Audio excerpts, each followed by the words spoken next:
Hello and welcome to the latest episode of Harmonious World.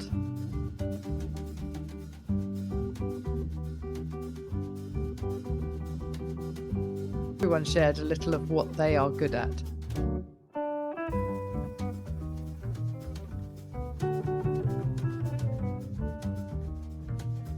Included some amazing Grammy winners, Grammy nominees, and incredibly successful musicians, as well as those just starting out.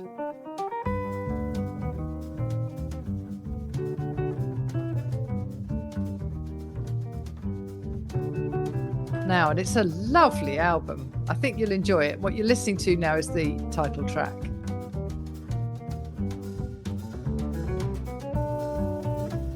Welcome to Harmonious World. I'm delighted to be joined by Pritesh Walia.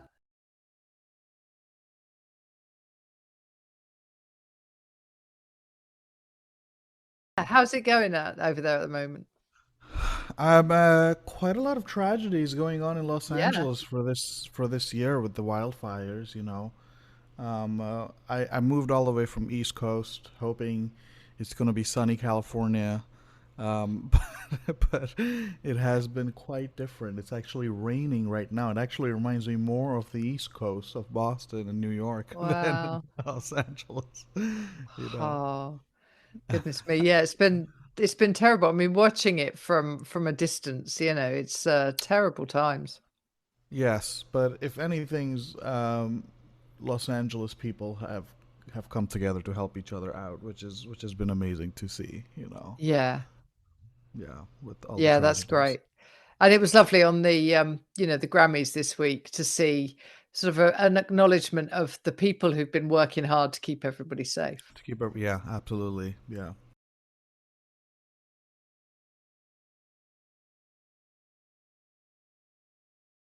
It's And that's shaping up. nice, isn't it? That's lovely to see. Yeah, it is. Yeah, absolutely.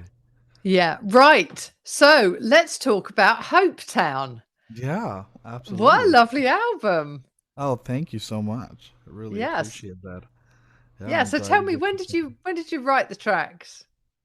Well, I think I wrote the tracks. I feel like I was never going to release them, and I wrote them about probably in my last year of my master's degree from New England Conservatory about 4 years ago, and I never really had a plan of releasing them until I used to host a jam session at a place called the Bebop in Boston, really popular place for playing bebop and jazz, and I used to start my set always playing these tunes, and eventually people started coming up to me to ask me where they can hear these songs and if they can buy the sheet music off of me, and I was like, sure. And then this year, actually, I have a big band record coming out where one of my friend, who's an ASCAP big band arranger winner, arranged some of my music, and he wanted to release it, and I was like, I still don't have the actual record out. So at Yeah. that point, I was like, I have to hit the studio and make this happen. So that happened about 2 or 3 years ago. But I wrote the music during my masters, when I was getting my last year of masters. I think I had already written it all out over the years. All the songs have like a story or point, some point in my life that led to me writing them. But I was done with the record or of writing process, especially by the end of my masters. Right. Yeah. So Hopetown, the title track, there's a lovely story behind that. Talk to my listeners about that. Yeah, absolutely. I mean, well, I have you know, if I ever write a tune, it has to come out of me for a reason. Otherwise, I feel like it's always forced. And Hopetown, or not only Hopetown, but almost all the tunes from the record, kind of, I wrote them all out and in one sitting. You know, Oh, right. Yeah. yeah, and especially except for the exception here, which is the Beatles song, You're right. Blackbird. um, you know, which has another thing around it. But for Hopetown, I remember this was a time where I was playing in New York a little bit, and I was also teaching as well as studying in Boston. So I was living the chaotic life of a musician. I still am, but at that point of like gigging in New York and then coming back to Boston, trying to attend school at the same time, also teach, also work. So no time left. Life of chaos, you know. And while I was on a bus ride back going to New York to play a show, I remember at like 5 in the morning because that's the only bus we can take because we're students and we can afford it. Um, I was on a bus ride and I could see this town from a distance, very beautiful. People working from a distance, and it really looked peaceful. It looked like I wanted to believe that there was a world that existed without phones and chaos, you know. And I think I found that really beautiful because I was coming from one chaos, which was Boston, to another one, New York, you know, where everyone is at 100, always functioning at 100, or maybe even Yeah. beyond, you know. And in the middle, I find this beautiful, peaceful town that from a distance looks like people wake up, they go to their farms, they do their work, and they live a life where it's not chaotic, and it seemed a lot very meaningful. And I kind of felt like, well, that's where I need to go and take my vacations at, you know. And when I saw that, for me, it was a moment of like, I feel like I'm doing all these things, but I never really get to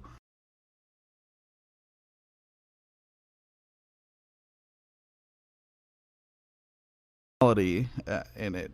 And that was the song. I sang the full song from top to bottom. I remember I sang it in the key of E, but I made it in the key of G eventually so that I can fit the guitar a little bit better. But that was the most organic song that I've written because I never really had to go to a piece of paper or my piano and write something. Just sang it into my phone and just went home and transcribed it basically. And voila, I had a tune, you know. Yeah. So Yeah. it's yeah, you know. Yeah. It's a beautiful track, and I can see why it's the title track as well, because it's just a lovely piece. Oh, thank you Yeah. so much. Yeah, it's one of those tunes where I've also had a lot of people cover it a lot. And I feel like especially in jazz, if you really don't it needs to come from a special place because at the end of the day we're it's just a form that we're all playing, one form that we're all kind of collectively playing over, you know. So I feel, I mean, at least I feel like every time I think of the song, I can sing the melody back, you know, and that's really powerful for especially for Mm, jazz. Even when you're improvising, for people to hear the melody in it, you know. mm. Um, so I feel like this tune does a good job in that Yeah, realm. definitely. And I think that's if you think about the canon of standards, Yes, they are standards because that melody lives on, and it's lovely to be able to hear the melody within the improvisation sections and all of that. absolutely. Yeah, Yeah. you know, that's a big part of the jazz, you know, ideology here. You know, Yeah. that the Yeah. melody is kind of what makes puts the song together. But then Yeah. also be able to hear it. So the melody needs to be very strong so that people, as far as you want to go as an improviser, you can still bring people back into it. You know, and the melody is kind of the binding force here. You know. Yeah, definitely. And that leads nicely to I'd like to play a clip now from your version of Blackbird, the Beatles Oh, track. absolutely, yeah. Yeah, because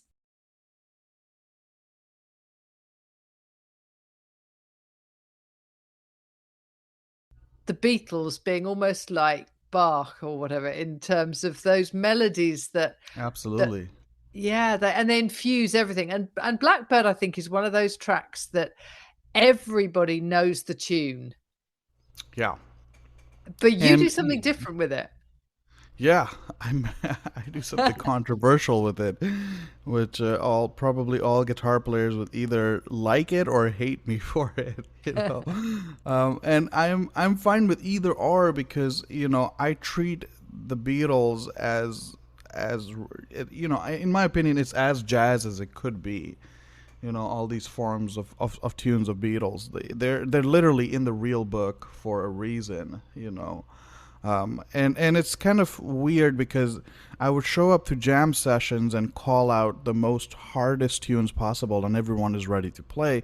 But I call out a Beatles tune, and everyone's looking at my face, as if I've called out something very absurd. And I'm always questioning them, going like, "These are in the real book, There's Yesterday in the real book, there's Michelle in the real book. All of these are there in the American songbook. Yeah. Why are we kind of ignoring this part? And way too many jazz artists have played this music, so there's obviously weight to its writing. Why are we kind of ignoring that as a part of the tradition in jazz?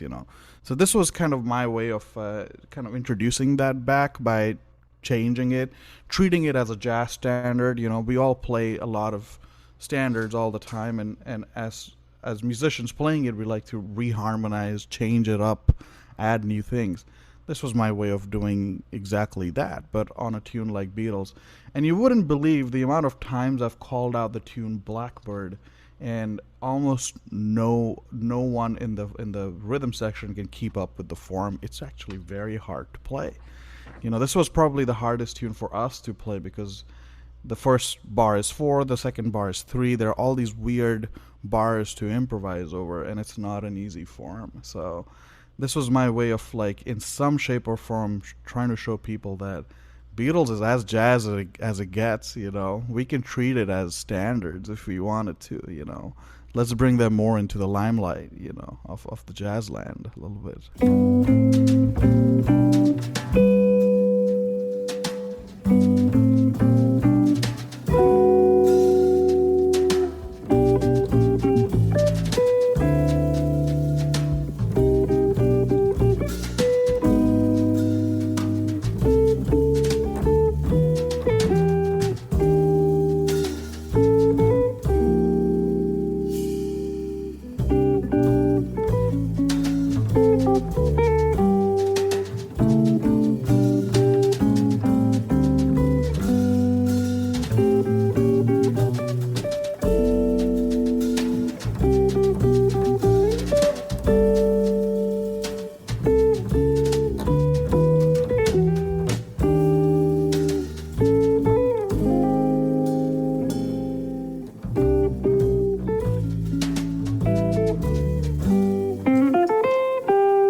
There's sometimes a bit of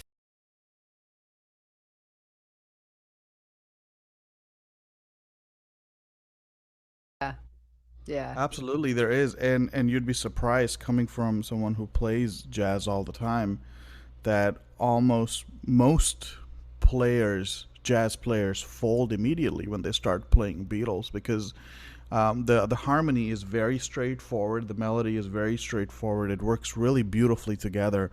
So if you're improvising, you can't.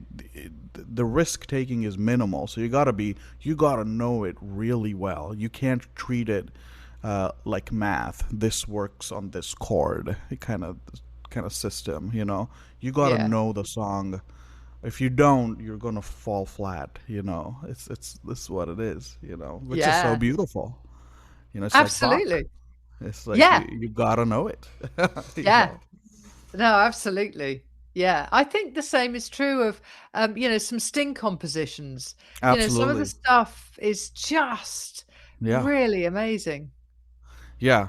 Well, Sting still has like quite a bit of a known name in the jazz realm because Sting was popular for hiring jazz musicians to play. I mean, Kenny Yeah. Kirkland as a piano player played for Sting. So we already, and Vinnie Colaiuta was the drummer, and he's hired upright bass players and all kinds Yeah. of crazy, insane, jazz musicians that we all aspire to have played with Sting at some point. Yeah.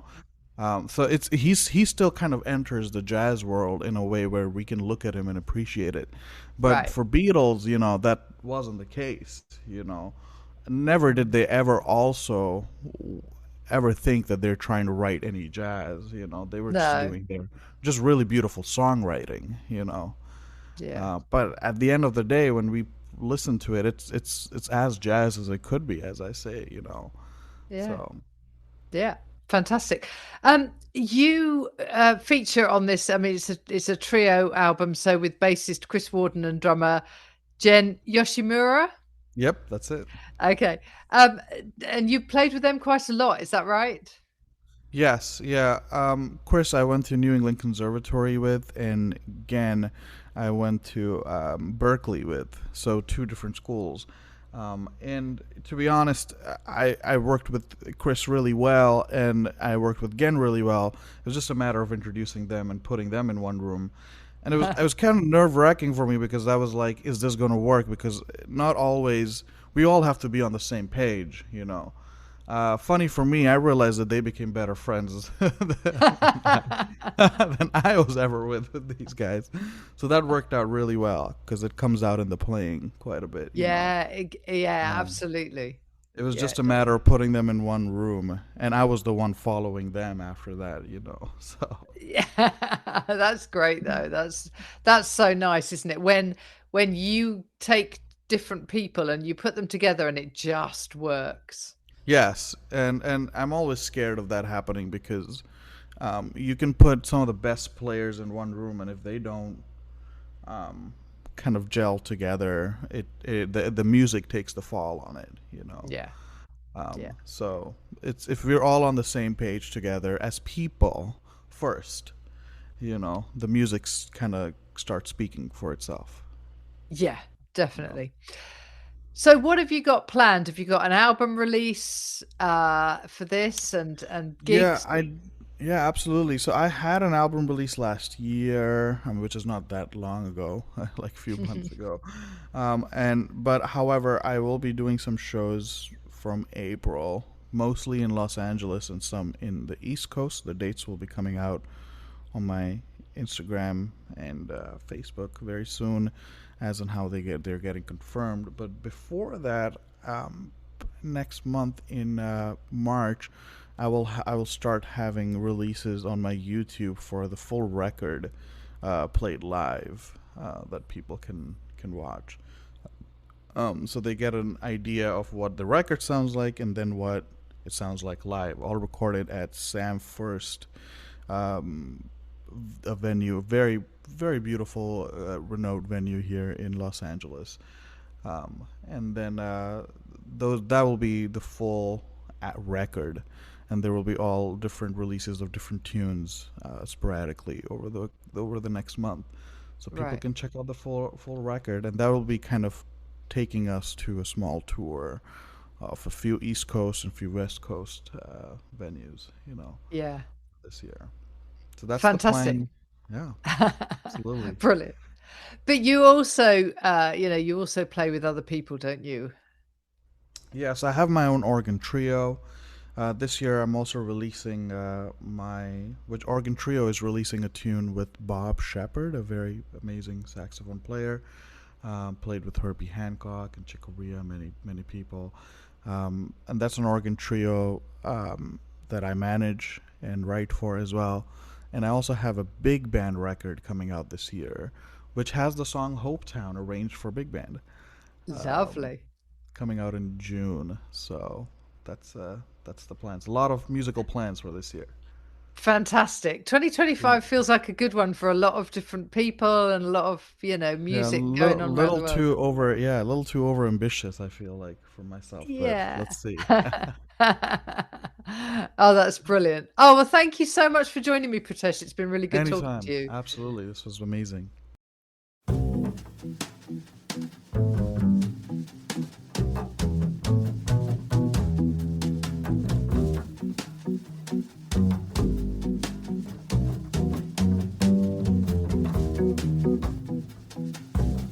I hope you enjoyed listening to that conversation with Pritesh Walia. And what you're listening to now is Low Talks from his album Hopetown. Please remember that you can find reviews of albums and live gigs on the blog at hilaryseabrook.blogger.com. All the links are in the show notes. I hope you enjoy listening to Harmonious World. Please get in touch with any comments you might have. Until the next episode, I just hope you have a really harmonious week.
Thank you for listening to the latest episode of Harmonious World. My name is Hilary Seabrook, and it's a great delight to bring this series of discussions with musicians and composers and writers and all sorts of people to you. Obviously, there's no point in having a podcast if people aren't listening, and I'm very grateful to my listeners for doing so. Thanks also to Joe English for composing and performing this new theme tune. So wherever you get your podcast, you can leave a review.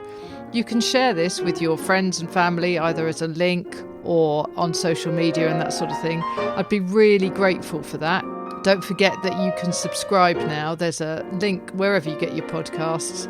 So have a great week, and please remember why I started this, which is just to try and make the world a little more harmonious. Thanks for listening to Harmonious World.